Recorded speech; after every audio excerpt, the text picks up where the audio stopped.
Ay mga farmers, another halaman na naman po. At kung mapapansin niyo po dito, meron po tayong mga fruit-bearing trees. Kagaya na lamang po ng rambutan. Meron din po tayong mga cardinal avocado. Tapos may mga langka din po tayo. Ito, i-deliver po namin to sa isang customer po namin. No? Sa regular customer na rin po namin.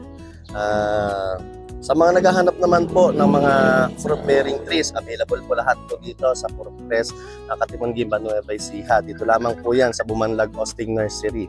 So, bukod po dito, marami pa po tayong mga fruit-bearing trees. Kagaya na lamang po ng mga iba't ibang klaseng variety po ng mga mangga, jujube, meron din po tayo niyan, mga orange. Ayan. Tapos, marami pa po tayong mga bayabas. Ayan. May mga mangguelas pa po tayo. Papakita ko po sa inyo. Yan. Dami po.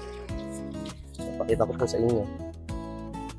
Yan. So, sa mga naghahanap po ng mga fruit-bearing trees, marami po kayong pagpipilian po dito sa amin.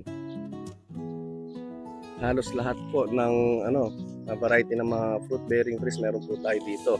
May mga raspberries. Ayan.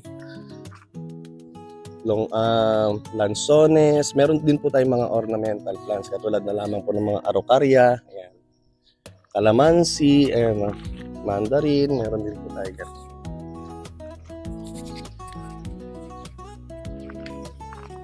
So yun lamang mga farmers, tuloy-tuloy lang po tayo sa pagtatanim para marami po tayong ani. Maraming salamat mga farmers.